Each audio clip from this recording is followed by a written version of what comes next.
Madalas nating hinihingi sa Panginoon ay magkaroon sana tayo ng bagong sapatos, bagong cellphone, bagong damit, bagong kotse, bagong bahay, at napakaraming mga bagay sa mundo na nais natin makamtan.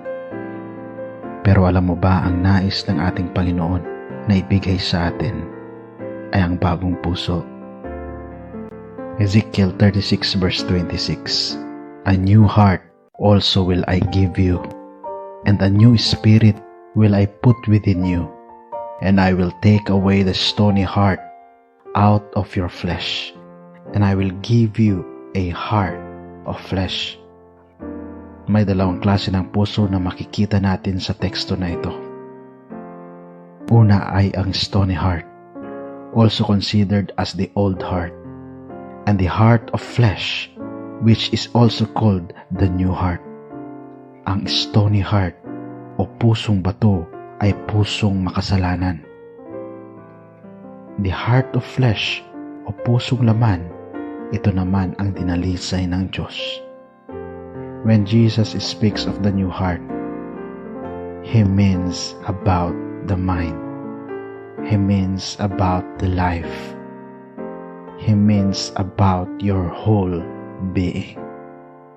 Meron akong motor na dinadrive at sa tuwing pinapaandar ko siya, nakakaligtaan kong i-check ang gulong. Sa aking paglalakbay, hindi ko napapansin na flat na ang aking gulong. Nakarating at nakabalik na ako mula sa aking pinuntahan. Doon ko palang nalaman na flat na ang aking gulong at kailangan ko nang palitan dahil kalbo na at luma na ito. Sa buhay natin minsan, o madalas nating hindi ina-acknowledge that we need a change of heart. Dahil pakiramdam natin, okay lang naman ang lahat. We see ourselves as righteous. No sin. Wala namang ginagawang masama. Wala namang tinatapakang ibang tao. May salitang tinatawag na defense mechanism na natural sa atin. Yet we also defend big and small sins that we cherish. Sabi nga ni Haring David, "O Lord, please help me to recognize my sins. Search me, O God, and know my heart. Try me and know my thoughts, and see if there be any wicked way in me, and lead me in the way everlasting." A stony-hearted person do not recognize that he or she has won. A stony-hearted person are full of self. Ako, ako, ako. Kung may theme song sana ang stony-hearted person, ito yung kanta ni Whitney Houston, that the greatest love of all is easy to achieve, and learning to love yourself is the greatest love of all. Wow! A stony-hearted person is full of pride, ego. Mawala na sa kanya ang lahat, wag lang ang pride o ego. A stony-hearted person is full of passions and wants of this world. Ang kanyang pag-iisip parate ay nasa mga bagay sa lupa. Nababanggit niya paminsan-minsan ang langit, pero sa puso niya, siya'y nag-aalala na baka mawala ang mga pagmamay-ari niya sa lupa. Hindi niya mahanap ang satisfaction sa lupa. He or she wanted more. A stony-hearted person is indulging wrong habits and cherishing big and small sins. They do not realize the necessity of a changed heart because our environment, the world, is full of materialistic lusts and wants. Let the conscience be aroused. Nothing but the grace of God can convict and convert the heart. O Lord, have mercy on me. Tulungan mo akong makita na may pusong bato ako. Kailangan nating ma-identify ang need ng ating pusong mabago, at ito'y mangyayari pag tayo ay kokonekta sa batas ng Diyos. The soul temple has been defiled, and God calls upon those stone-hearted people to arouse and strive with all their might to win back the God-given manhood which has been sacrificed through sinful indulgence. To have a change of heart is to withdraw the affections from the world. Magpatali tayo sa presensya ni Kristo. To have a new heart is to have a new mind, new purposes, new motives. What is the sign of a new heart? Dear brethren, the sign of a new heart is a changed life. There must be a daily and hourly dying to selfishness and pride. Noong si Jesus ay nasa lupa, araw-araw siyang namamatay sa kanyang sarili by prayers and petitions to His Father to forget what He has been before.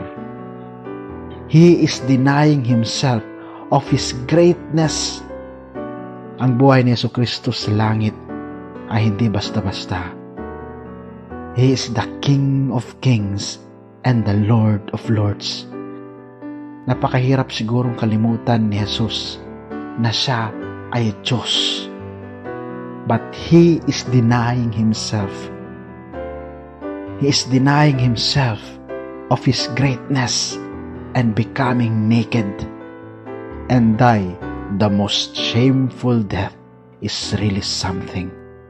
What kind of humility Jesus has. Pwede niya sanang sabihin na lang sa mga anghel niya na tulungan siya. Mabubura kaagad ang buong mundo. But He denied Himself. His love is greater than any pride.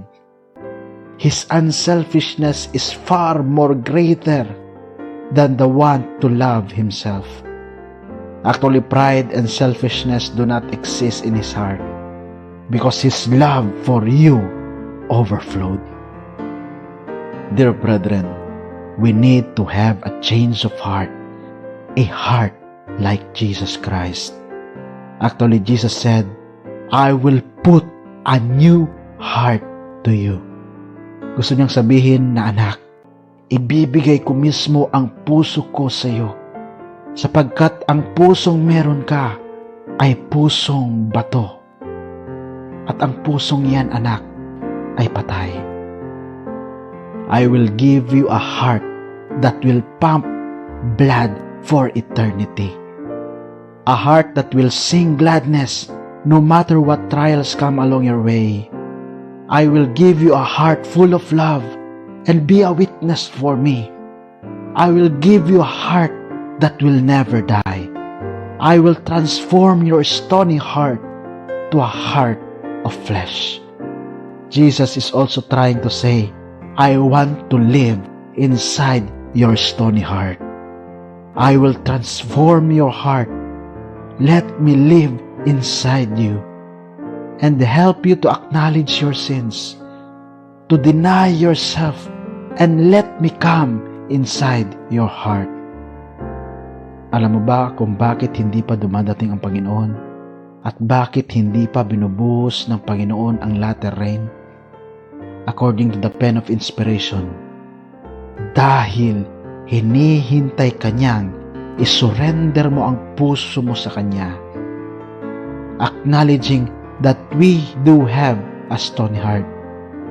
And if that happens, latter rain will come. Katulad ng sinabi ni Haring David, at ito nawa ang ating panalangin, minu-minuto, oras-oras, araw-araw.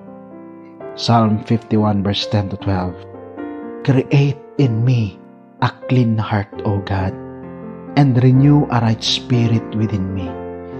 Cast me not away from thy presence, and take not thy Holy Spirit from me. Restore unto me the joy of thy salvation, and uphold me with thy free spirit. Dear brethren, we are a heart away for the soon coming of Jesus. Let your heart be renewed. If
you.